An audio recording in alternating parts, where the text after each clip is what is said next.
There was an organised course recce for the pros. So I was riding around talking to the guys, and then one of them said, "Oh, we're going to do 4 laps," and I was like, "Right, okay, that seems a long way." It wasn't until then that it sort of suddenly clicked that actually I'd signed up for a full distance challenge race as opposed to a 70.3. That's British professional Tom Davis, and you're listening to the Oxygenaddict Triathlon Podcast.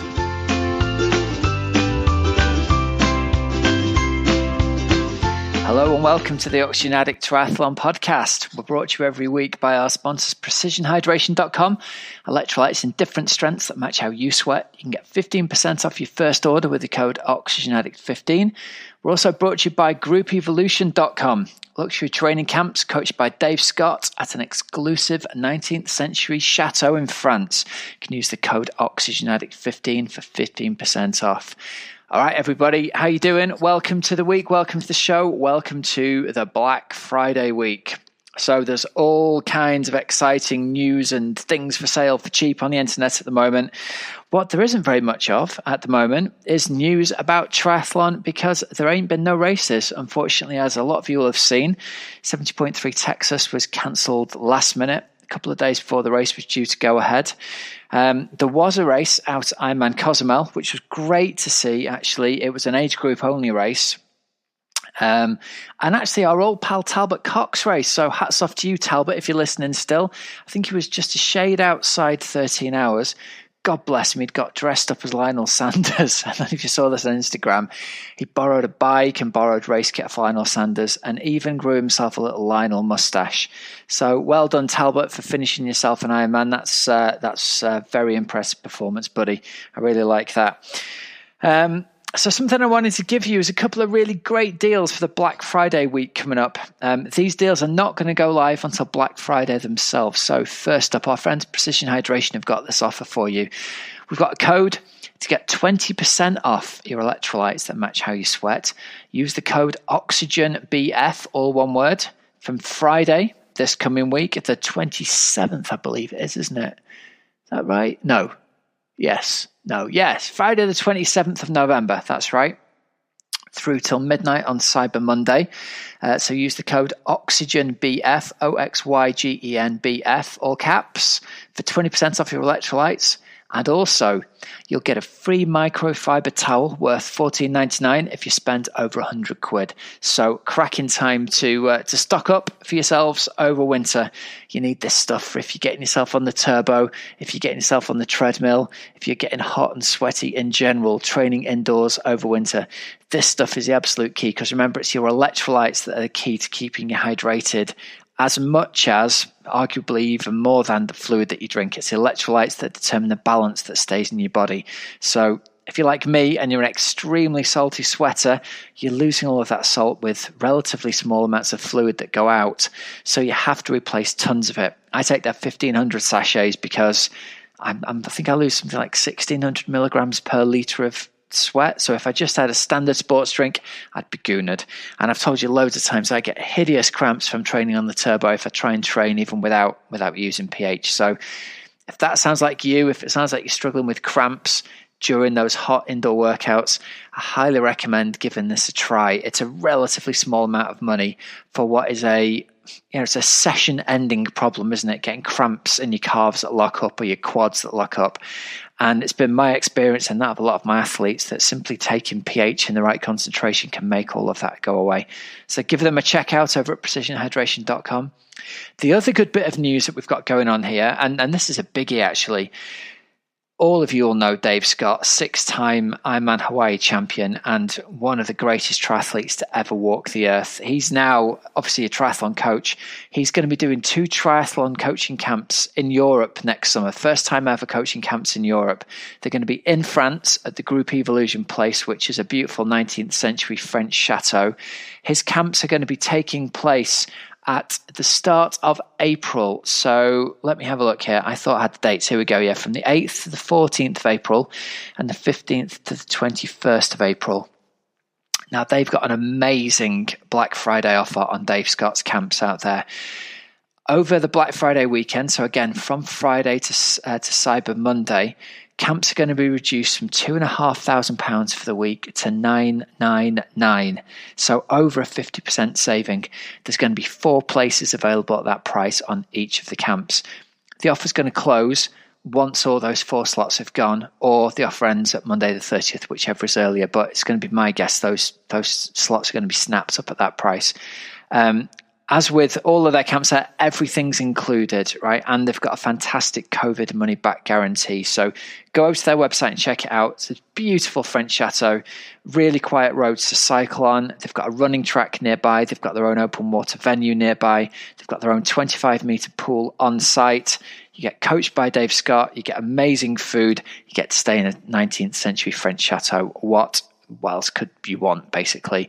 I'm running 2 camps there next year for my coached athletes. And obviously, if you're not coached by us, you don't get the chance to go. So if you do want to go, who better to go with than Dave Scott? So check that out over on groupevolution.com/Black Friday. I'll put a link to that in the show notes so you can click through directly from having a listen there. But yeah, go over and check it out. Super excited for that.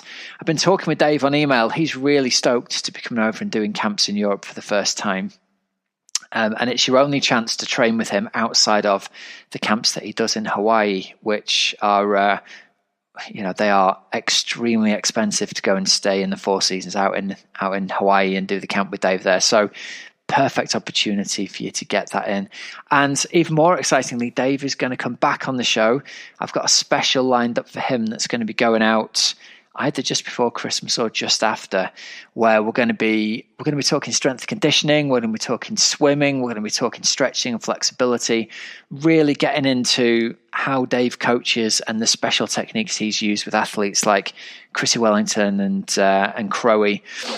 So if you have got any questions that you'd like to put to Dave Scott, go over to our Facebook group, which is the Oxygenaddict Triathlon community, and you can put your questions up in there for him.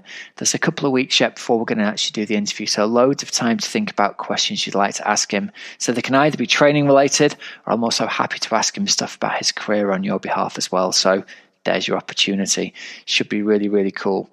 And when we're on the subject of legends, I've got a legend coming up for you next week. I was scratching my head the other day and thinking I would like to have a sit down and have a chat with somebody, record it about the upcoming race, the PTO race out in Challenge Daytona, which will be happening in a week's time. Who would I like to talk to about this?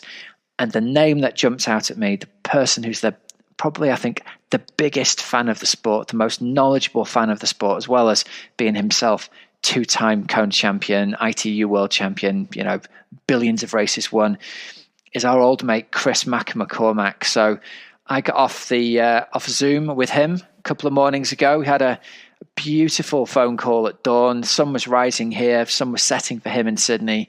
We chatted for the best part of an hour about all things to do with how they think the race is going to go in Daytona, about Super League tries, acquisition of the Malibu Triathlon, which you might have read about, and also about his involvement with the Phoenix Project. So it's a cracking interview with Chris.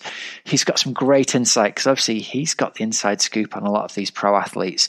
He knows who's in form. He knows who's going well. He knows who's confident. He's got some really great insights. So listen out for that coming up to you next week. All right, so this week's interview, I managed to get this great interview with Tom Davis. A lot of you will know Tom. He's a relatively young British pro in his second year of being a pro. He had a fantastic race at Outlaw X where he finished he finished second place overall. He was running down Tim Don down the home straight, and Tim thought he'd just done enough to hold him off, and actually Tom had started 6 seconds before him. So it was a cracking race from those two. They had a real laugh about it afterwards. But Tom is a really nice guy. He's coached by Matt Botterill, and Matt hooked us up with the interview. So thanks for that, Botty. Heads up ahead of time, we didn't have the best internet connection, and I've listened back to this. The sound quality isn't great. Tom's connection, for whatever reason, is a little bit jarry and breaky up in places. So I do apologise for the sound quality, but I hope it's still enjoyable listening. And as you'll hear, Tom is literally the first person I've met in my 20-odd year triathlon career who ended up doing his first Ironman by mistake, having thought he'd entered a half Ironman and only realising the day before that he'd actually entered a full-distance Iron race when he was out on the bike recce. So without further ado, here we go over to this week's interview with Tom Davis. Okay, Tom Davis, welcome to the show. Thanks very much for joining us, mate. How are you doing today? Yeah, no, I'm good. Thanks, Rob. Thanks for having me. So I just got back to swim. So yes, pretty lucky here in the UK at the moment to still be able to swim. So yeah, all good. You've been managing to get in the open water still? Yeah, so open. Well, not the last few weeks, but sort of being based in Loughborough, I'm quite lucky. We're still allowed to actually. The pool's still open for the elite athletes based here. Oh, fantastic! I hadn't realised that. That's good. Yeah, I'm quite lucky in that I can get in there most days and keep some sort of swimming going. So, yes, that's quite a bonus. Nice. Well, listen, I wanted to get you on the show after your tremendous results at Outlaw X, which I've got to say, I was really impressed with you. The way that you battled all the way to the finish line was, it was really great racing. It was really great to watch. So I thought we'd kick off by talking about that, and then we'll go back and talk about your career a little bit more later on. But first off, let's start with Outlaw X. There wasn't much by way of racing going on this year at all, so it was pretty great when that event actually went ahead. So what were your thoughts going into that event? Yeah, I mean, as you said, it's a really, really weird year, and to be honest, I didn't know where my form was. I'd done pretty well a couple of weeks before I did a half Ironman over in Poland. So, I knew it was there or thereabouts, but actually going into the race, I was just grateful to race. I didn't think we'd get anything off the line this year, so it was just more, enjoying being on the start line, seeing some we've not seen all year. It's nice to catch up with people, although you're not getting. You've got to keep your distance. It's still nice to see people, and I think that's the biggest thing that I've missed this year. Just the whole atmosphere around race day. So yeah, I think it was really nice to have that excitement of pushing yourself hard again, I suppose. Is it something that's been difficult from I suppose I hadn't considered this, but really racing's your job, isn't it? So just like everyone else who works in an office and doesn't get to see the workmates in an office, you don't really get to see your workmates because you don't get to see them at races. Yeah, I mean, over the summer, it was 6 months actually. I think I saw probably 2 people the entire summer. So yeah, it is hard, and I'm used to training in a group, so then going to training on your own every day, it took a lot of motivation, but obviously you can use things like Zwift, and I did a lot with people, but it's still not quite the same as actually going out and riding your bike or going for a run with someone. And especially hard for you pros. I saw some of the stuff you put out on Twitter where you had it's almost like a decorator's bench in the back garden, and you were doing swim cord work with that to try and stay in shape. Yeah, I mean, at the very start of lockdown, it was, we was all trying to sort of take it the best way possible and just, have a bit of fun, get through it, and do it. I went from swim bands to, I bought one of those large swimming pools, large paddling pools that quite a lot of people had in the back garden. So I was tied to a fence for a while and swimming in there. That takes commitment, doesn't it, man? Yeah. I think the worst session I had in there, it was about, I think it was 8 degrees. I think one day during the summer. Oh, really? I think I managed 30 minutes, and that was me pretty much sort of shower for the next hour. So after that, I sort of I think I did much more of that, but yeah, it was sort of. You kept thinking, races will be around the corner, and then when it kept getting pushed back, it's just keeping yourself ticking over.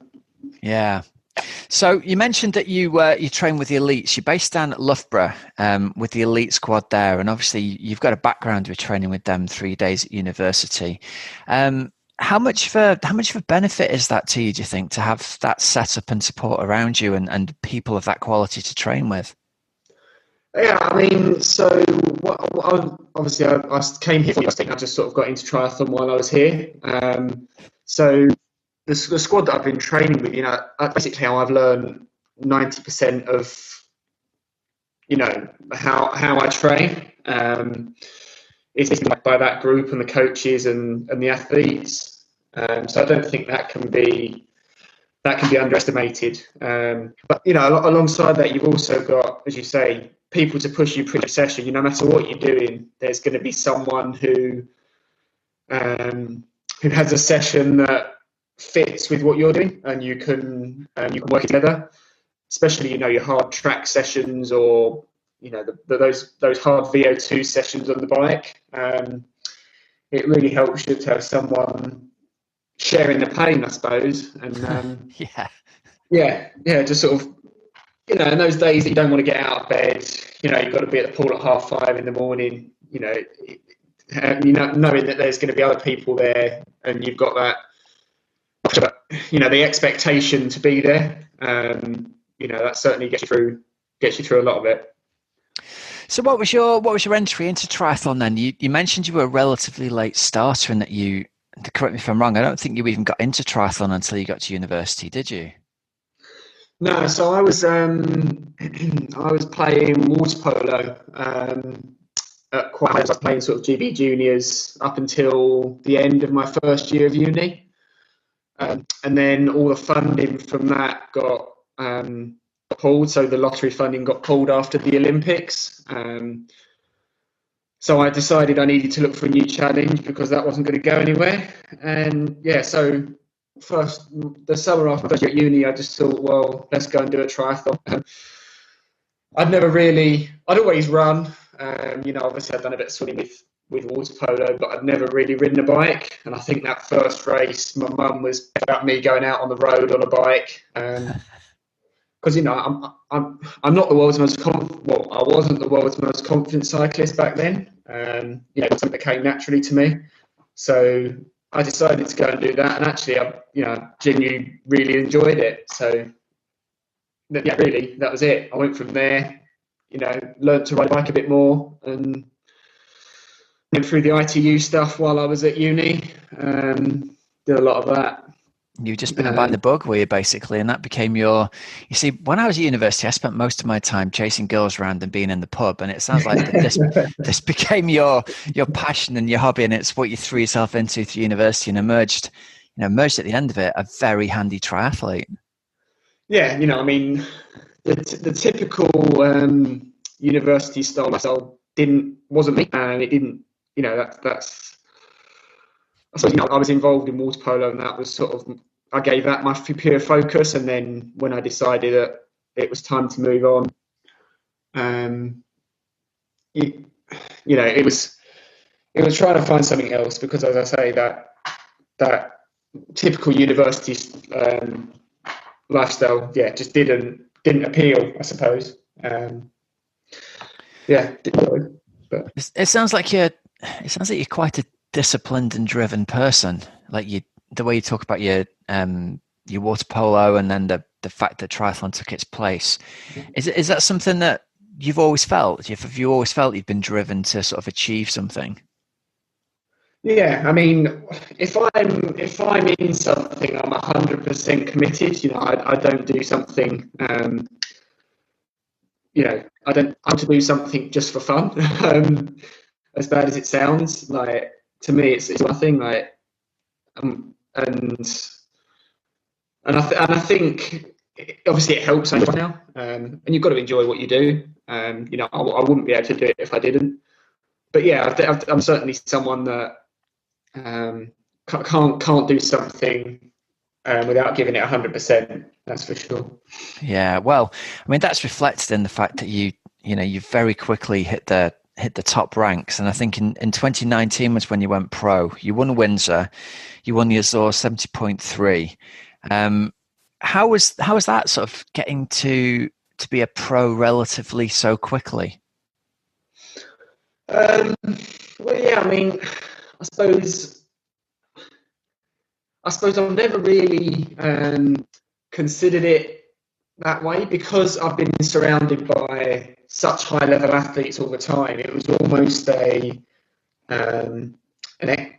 expectation that's what, sort of, and it wasn't seen as something that was all that impressive because of the athletes I was around. But it's sort of, that step, it was a big step. And yeah, I suppose I just didn't see it as that because, as I say, it was almost what I felt people expected in the environment I was in. So yeah, I did the ITU stuff and I did a couple of European Cups, but I'll be honest, I was nowhere in those. The top result in ITU was probably 30th. I think that's and that I just I didn't have the run speed. I didn't have the run speed for that style of racing. So yeah, when I went to long distance, I knew that was what was going to suit me. But yeah, it was a pretty quick journey. Now looking back on it, I mean, it's pretty nice to get a couple of wins under your belt in your first pro season. I read somewhere, and this might not be true, but did you enter your first Ironman in 2019 by mistake? So I did. How did that come about? So 2019, I pretty much did every race I could get to or I could fit in. I think I worked it out. I ended up doing 15 odd half Ironmans and various other bits and pieces dotted through. I was just sort of really enjoying racing and racing every weekend. And then I saw this race in China in I think it was October, and I was like, "Oh, yeah, that's pretty cool. Go and see a different part of the world that I wouldn't go and see otherwise." So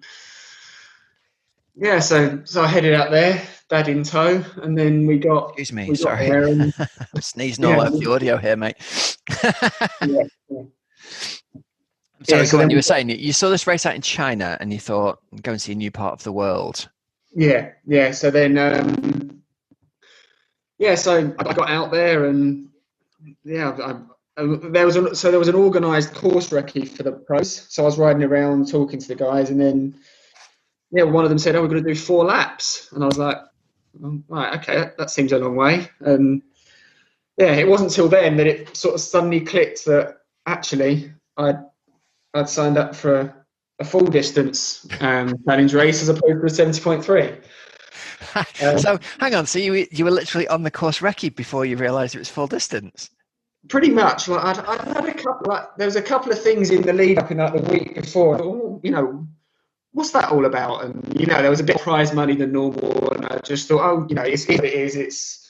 It'll be fine. And then but now I put 2 and 2 together, and I realised that actually I missed a few of the signs that it was a full from when I signed up. But so I went out there and did that completely underprepared, but no, I thoroughly enjoyed it as much. That's amazing. So, like, going into your first iron distance, then what sort of duration of long ride and long run were you doing? Obviously, I think most triathletes at your level can knock 3.8k out, so the swim's not the issue. But it's obviously that marathon looming after 112 mile bike ride's fairly chunky, isn't it? Yeah. So, I did a few. I regularly do 4-hour rides. I'm probably talking 120k. Yeah. I think you could do, but I think the furthest I've ever ridden is 100 miles. I've probably done that once on a training camp, maybe. Okay. That was a shock. But the run was the as you say, was the biggest stumbling block. I think the longest run I'd done before I got out there was it can't have been much more than 25k. Okay. And that was probably the longest I've done ever. So the longest run was probably 25k. So that back end of the marathon was certainly a learning experience. For sure. Well, let's dig into this a bit deeper, because I can still remember like doing my first Ironman. It was such a big deal, and it still is. Whenever I do one, it's a massive big deal. The day before, you're super nervous, but in the weeks leading up to it, it seems to take all of your mental focus and just kind of, I felt at the time like if I'm not concentrating on how I'm going to go in a couple of weeks' time, I don't think I'm going to get myself round.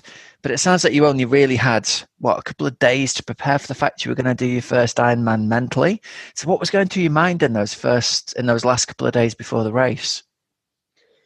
Yeah, I think that was almost, a benefit. I didn't overthink it, and I couldn't, I couldn't get worried about not putting the distance and that sort of thing in. It was basically a case of, well, I'm here. The race is happening. I might as well go and give it a go. If I get to 20k on the run and my legs give up and I have to stop, then I realise that you can't do an Ironman off of no training. But it was, I think, I was pretty relaxed going into it, and it was a small pro field, and there wasn't loads of us. So it was quite friendly. We was all sort of giving each other tips and advice. So that was quite nice. And it was more just, I suppose, embraced it and just thought, well, whatever happens will be a bonus if I reach the finish line. There's not much else I could do. And how did the race pan out then? Where were you in amongst it, getting out of the water? Where were you on the bike? And how did the run play out? Yeah, so I was first out of the water. I think I had probably 3. It was slightly short, but I think I swam a 43 or 44 minutes. I think it was probably slightly short. We'll take that though, Tom. We'll take 44. Yeah. Thank you very much. No one complains the Ironman swims short. Yeah. So I was, I think I had 3-minute gap going onto the bike. So then obviously it was a bit of a solo ride for 180k, to be honest. I did the whole thing on my own off front. Wow. Didn't see another person. I think I hit 3 laps. So I got about 3/4 of the way through the bike, and the legs weren't particularly happy. That last 40k or so was a bit of a struggle. But I got to transition. I think I had about 7-minute gap then at that point. So I'd put some decent time into the guys behind me on that bike. Coming off, and I actually felt surprisingly good. And the first 20k of the run, like the legs were really, really good. I was clipping on sort of 350ks, 4-minute Ks for most of it. Wow. Okay. But there was 2 guys sort of 7 minutes back off the bike, and they were closing me pretty much the whole of that first 20k of the run. They were seriously moving. And they caught me at 20k, I think, on the run. But that sort of was at the same time that I had a bit of a wobble, and the legs fell off, and it all got a bit hard work. For them. So the next 10k was sort of a mixture of walking the aid stations and running where I could, and just sort of saying to myself, I'll get to the finish line. To be honest, and then I got a second win at 30k, but by that time it was too late, and I think I got within 20 seconds of second place, so I caught them back up again. I didn't quite have that last kick to catch second, but so I came third. But to be honest, I was happy just to make it to the finish line after no prep, basically. It's pretty amazing that you had it in you to dig deep and run people down, because for most people, like when the wheels come off in a marathon, they call it the wheels coming off for a reason. You're not putting the wheels back on again at any point usually. Yeah. I mean, looking back on it, I don't actually know if it was the legs that fell off or whether it was my head that went. Okay. I think a big part of it could have been well, I got to 20k and I thought I've still got 20k to go. Okay. And that felt a hell of a long way at that point. Yeah. And actually, I think, as I say, being able, because I picked the pace back up on that last 10k, so I'm not sure if it was physical. I think it was probably more the mental side of things, and just never have done that distance before. It just seemed a monumental task to try and get myself around another 20k. Yeah. So I think, though, isn't it? Without the mileage and training, it's. I think the amazing thing with this is that your body held up so well. I think you're the kind of athlete that when you've got the confidence going into it, that you're prepared and your head doesn't have a wobble, it's clear that your body was up for it because you closed those guys down at the end. That'll be amazing, Tom. Yeah, no, I mean, I'm always someone who's done a lot of high volume. I've always been quite a high volume athlete. Okay. I've always done, probably looking around the 30-hour week mark training wise. Last 5-6 years now. So the body knew how to do it. It was just putting it all together, and actually, I think probably being mentally prepared, as you say, knowing what was coming. I think next time I'd be in a much better place to give a more accurate representation of where I was, I suppose. Yeah. And where do your ambitions lie for the future then in terms of distance? Obviously, you're extremely competitive over the half distance. But I want to get into sort of where your head's at looking into next year and the future. What do you think it holds for you, Tom? No, that's interesting because before this year, I would have said Kona is what I think suits me. The longer distance, the full distance, and I still think that's the case. I never thought I had that run speed to truly challenge over the 70.3. When you look at what boys were running, 110s off the bike and that sort of thing. So if you'd asked me to start this year, I would have said, I can imagine myself looking to really target the Ironman distance this year and possibly next year. But now I've done the results I've done this year, and actually my run's moved on quite considerably. I ran a 1:11 off the bike in Poland and that sort of thing. Actually, I think I'd like to give 70.3 a crack for another couple of years and truly see what I can do over the half distance. Because I think, with the results this year, I think it's something that I've probably got, I'd like to think I've got a top 10 of 70.3s in me. So I think it's a tricky one, but I think I'll probably stick at targeting the 70.3s for the next year or so, before I truly move up to the Ironman, I suppose, is the so. Yeah, it's interesting how your run has developed, and it's definitely become a weapon, because me and my partner and the people we were standing with at Outlaw X, you were, you top three guys came through. There was obviously George and Tim, and then you were a little way behind them. And all three of you were running really, really well. But as you came by, all the people around us were saying, man, he looks good. Like, your run looks super, super strong. And that's, compared to George and to Tim Dunn, who were running really well as well. It wasn't like they were on an off day. So were you surprised by how well you ran at Outlaw X, or was it like more of a validation of how well you were running after your result in Poland?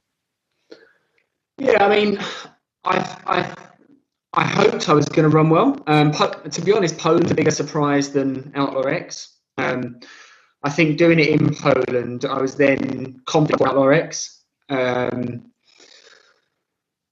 into Poland, I genuinely didn't know what run shape I was in. I hadn't really tested myself or that sort of thing.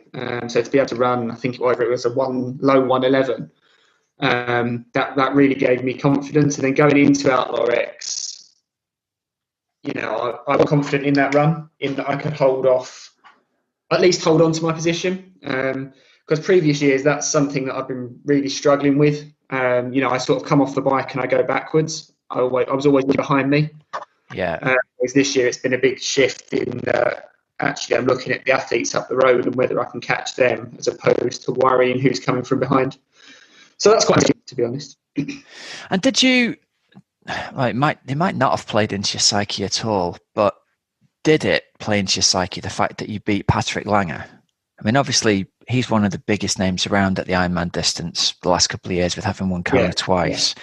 You've obviously got to be aware of him when he's on the start line. So what were your thoughts around that? Yeah, I mean, that was probably the thing that in my head sort of showed me I'd moved my run on. And being able to hold off. Yeah. Because I think he came off the bike 90 seconds behind me in that race when we were out in Poland, and to be able to put a run together that held him off, that to me was almost more important at the time I ran. Whether I'd run a 1:11 or whether I'd run a 1:15, actually being able to hold off arguably probably one of the best runners in the sport. That to me was a bigger validation than the time. Yeah. So that definitely put me in a more confident place going into Outlaw. And again, it wasn't like the guys around me were slow runners. Bowden, he's not a slow runner at all. So Bowden's, and as I say, to be able to have the confidence to go, well, actually, Bowden's not catching me. That was nice. Yeah. Well, behind, but you're running down. Tim's one of the biggest names in the sport still, and you're running him down. There's a great photo of him crossing the finish line and kind of giving it the thumbs up, and you're still like hooning down the home straight just behind him. And I think but there was a time gap, wasn't there, at the start, and you ended up having taken him overall with the time gap, and you obviously knew what was going on there, and Tim thought he'd done enough to hold you off, but there's a sly little smile on your face as you cross the line. I was like, he knows the time gap. Yeah, I mean, I had a couple of friends out there on the course on the run, and they were telling me all you need to do is get within 8 seconds of him, because I got one behind Tim into the water. So I think it was an 8-second gap. I think we had. Basically, I needed to just get within 8 seconds, and that was my pure focus. That last kilometre of that horrible run at Outlaw around that field, trying to get onto his coattails and hang on, so I could see this, and it was just gradually closing him down. It would have been nice to beat him over the line, but I'll take it. And then obviously that's led to an invite to challenge Daytona, which, certainly it's the biggest race of this year. It's arguably one of the strongest fields certainly ever invited. We've got to wait and see who actually shows up on the start line. But in terms of 70.3s and the terms of the fact this year's been how it has and everybody's up for the fight, it feels like you're going to have something very special out in Daytona in terms of field strength over the, isn't quite 70.3 distance, is it? Yeah, I think it's, a 2K swim, 8K bike, and then 18K run. But I think to be honest, I'm really excited to be there. As you say, it is the biggest race this year. I don't think anyone, certainly from a long distance point of view, it's the biggest race this year. And it's still looking positive with 2 weeks till we fly. So think it's going to happen. And as I say, to be able to race, the best in the world, give or take, on hopefully what's going to be their best day this year as well. It's certainly given me a lot of motivation for the past few weeks, that's for sure. And I'm just grateful to be given the opportunity. It was something that I was really pushing hard to try and get. And when the rankings were frozen at the start of this year, I was a bit gutted, to be honest, that it meant, because there was no way of getting in. To be given the opportunity just to go and compare yourself and see where you are, I'm able to. And what are your hopes for the race in terms of when you get to the finish line? What would be a good result for you, Tom? I think as long as I know it sounds really wishy-washy, but as long as I know that I put out a good performance, then I'll be pleased. I'm really 20. That would be. I think that's probably my goal going into it, to get that top 20. And I don't think that's beyond reach. And, I should be there or thereabouts on the swim with those front guys. There may be a couple of the ITU super swimmers off the front. But I'd like to think I'll be there or thereabouts out the swim.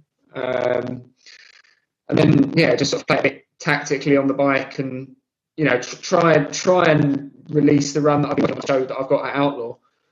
If I can do that, then I'll be happy. But certainly top 20 is a goal. Top 10 would be amazing, but I'm not quite sure with the sort of strength of the ITU boys there that my run is quite where it needs to be for that.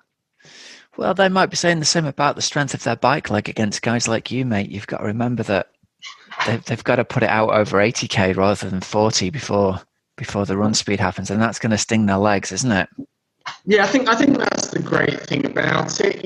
It is an unknown. We don't know how the ITU boys are gonna compete over that longer distance. They may get onto the bike and blow up at 60, 70k, but I think to be honest, that they've got the miles in the legs that the distance won't be a problem. I think it'll be more in the position, the TT position, and that sort of thing that could catch them out. But it'll be a great race, and it'll be a really interesting watch. Actually, it adds another dynamic to see who steps up or who steps down the best, I suppose.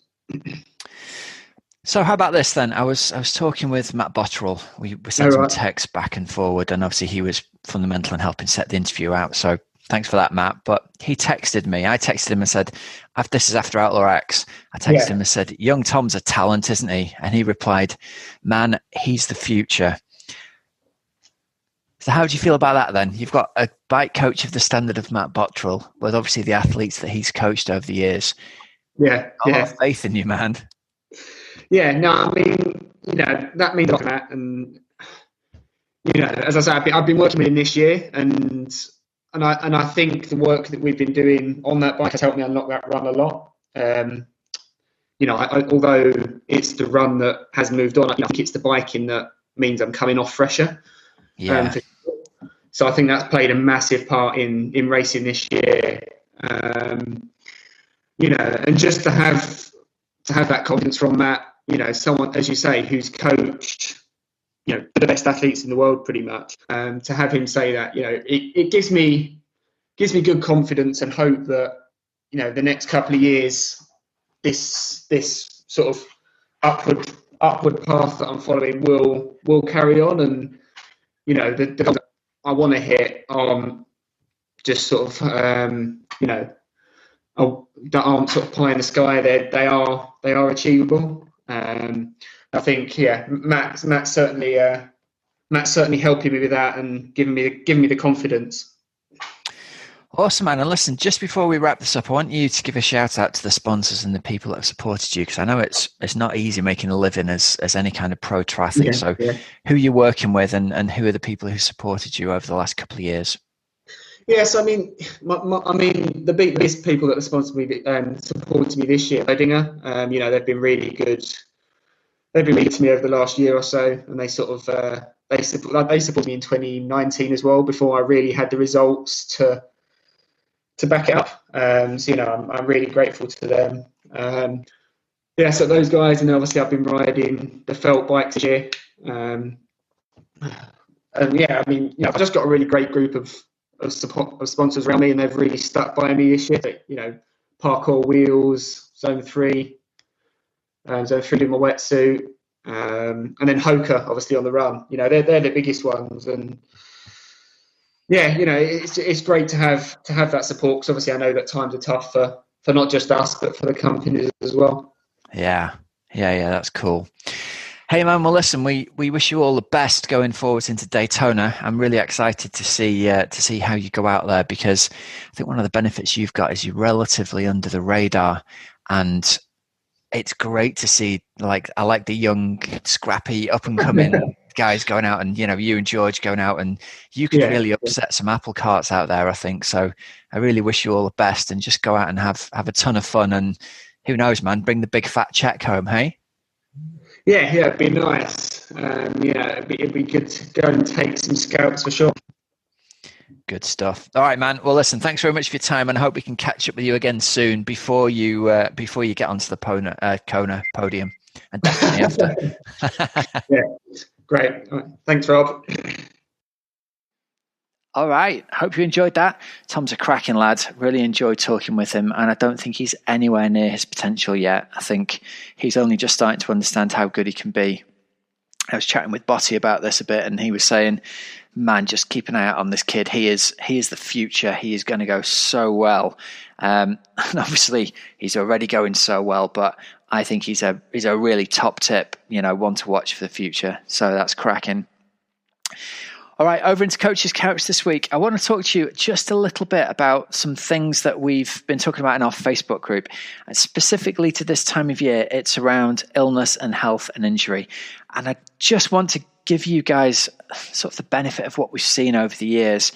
It's really tempting as type A personalities to be driven to be the people who get the training done no matter what. And especially if you've got a training plan laid out in front of you. Sometimes, and I think we're unique in this, most people in society don't need any encouragement to sit on the bums and do nothing. They don't need an excuse to not do a workout. Some people treat like going to the gym as a chore. Triathletes, by and large, are not like that. And they're the opposite way in many ways.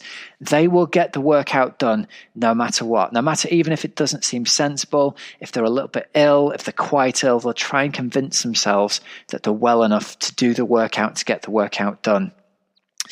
And I really want to just take a few minutes to say to you, look, give yourself permission to take time off training when you are not well and when you're not up to doing the training.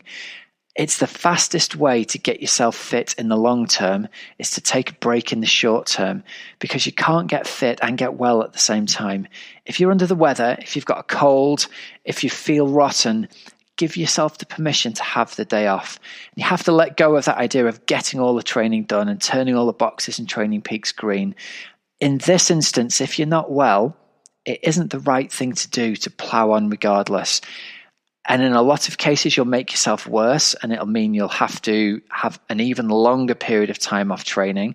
So sometimes just having one day off is enough to get your body right again, then you're back into it. If you don't have that day off and you push on through for 2 or 3 days, you might end up having to have 5 days off. And in some cases, you read about these hideous situations where people end up with infections of the heart lining through trying to train through illness. So really err on the side of caution here. And one of the things we got a really interesting insight into is when we started working with Dr. Marco Altini, who set up the app HRV for Training. We started looking at HRV and how HRV changes over time and how it predicts whether or not your body is able to absorb the training that day. So HRV stands for heart rate variability. And all it means is how ready your system is to take stress and to take training stress in particular. And lo and behold, we always suspected this, but the science now backs this up. It's not just stress from training that means your body might not be in a state to absorb the training. So stress from life, particularly stress from lack of sleep, these are massive contributing factors to whether or not your body is able to absorb any of the training that you do. And Marco's group did a great study at the university where they put people into 2 groups. One of the groups followed the HRV guidance, and if they were told to back off the intensity or rest that day, they did. The other group weren't given any HRV guidance. They just completed the training regardless. And the guidance that was given to the first group was simply this: if the HRV is low, if the app says don't train or back off the intensity today, they skipped the interval session that day. The other group did it regardless. The first group did not replace that interval session further down the line. So they didn't, not do it on Tuesday and move it to Friday. They just skipped it.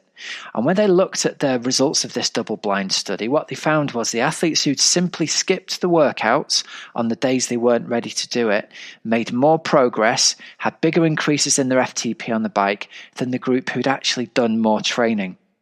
So there's scientific evidence here that you will not get faster training when you're not ready to absorb that stress. And this goes triple for being ill. It's not down to HRV, because HRV isn't a predictor of illness. HRV is a predictor of readiness to train.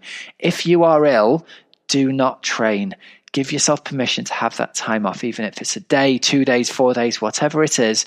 You'll come back faster and stronger than if you try and just keep on pushing yourself through. Okay? So we know it's the season to have colds and flu and all kinds of stuff blasting around. Great time to take a multivitamin tablet every day in the mornings. I'm also a big fan of taking a green supplement. I take the Athletic Green stuff, but there's other supplements out there as well. I found that's been really effective at helping me feel and stay healthy. So you might want to check that out, because it's a relatively inexpensive fix for keeping yourselves healthy. But the biggest thing you can simply do is, if you do pick up a sniffle, a cold, a cough, don't train with it. Okay. If you would like to come and do some training with us, Tuesdays, 7:15 p.m. UK time on Zwift, you can do an interval session with our guys, only if you're well and healthy, clearly. But come and train with us. Just find it's called the Oxygenaddict Triathlon Power Hour in the Zwift companion app. Just tick that you're going in there, and you need to log on 5 or 10 minutes before the workout starts, and you'll be transferred straight over into the event 5 minutes before it starts. Okay, so we'd love to see you over there. And if you guys are interested in finding out more about the coaching that we do with Team Oxygenaddict, I'd love to have a chat with you. There's a link in the show notes to book a call with me or the team. We think we've got the most comprehensive triathlon coaching program for busy age groupers. What we basically want to do is take all the worry and take all the stress off your shoulders, simply give you the training that's right for you and your background and the event that you're going to do. And all you have to do is simply tick it off, train well, recover well, eat well, get the right HRV guidance, and everything else is simple. So if you find yourself sitting there at the moment, confused as to what to do, or baffled as to whether you should do this or do that, as a lot of the people are who have calls with me, hopefully we can give you an awful lot of clarity around that and take the worry off your shoulders. Okay?